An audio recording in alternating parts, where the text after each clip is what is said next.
Юный ученый из Таджикистана изобрел автономный преобразователь и накопитель энергии. Он работает как экологический фильтр, превращает бензин в электричество и увеличивает мощность. В основе прибора солнечная батарея. С изобретателем познакомилась Карина Нарзикулова. С виду прибор похож на газовую плиту с одной конфоркой, вот только работает на бензине. При использовании нагревает солнечную батарею. Она расположена на месте поддона. Прибор можно использовать как плиту, а в это время солнечная батарея будет накапливать энергию. Заряда хватит на сутки бесперебойного снабжения электричеством. 3 раза что-нибудь приготовить в этом устройстве, и оно полностью зарядится. Источник питания, который уже дает нам электрический ток, мы можем пользоваться вот здесь 5 вольтов для зарядки телефонов, смартфонов, планшетов и так далее, а здесь 12 вольт. А еще у нас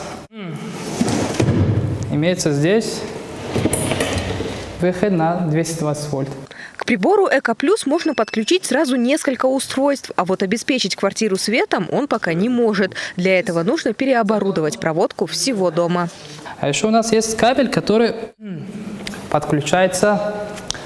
Отключаем дома полностью автомат и подключаем на любую розетку. У вас полностью уже есть монтаж дома, и он будет обеспечивать вашу квартиру электрическим током. Но это запланировано для деревни за городом. Устройство Камиль создавал 2 года, получил патент и ждет спонсора, чтобы начать производство. В его научной копилке, кроме Эко Плюса, насос, работающий от силы течения, и сварочный аппарат. Он заправляется водой. Первое изобретение – это была такая простейшая лампочка, которая светила ночью. Я это создал для своей мамы, чтобы она не боялась ночью, и у нас раньше не было света.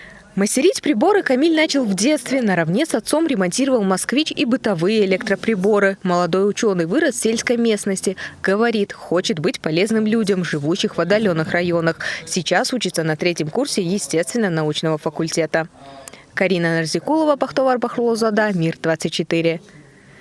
Изобретения Камиля Нурматова отмечены более полусотни наград на различных конкурсах. В их числе диплом от имени президента Таджикистана Эмомали Рахмона.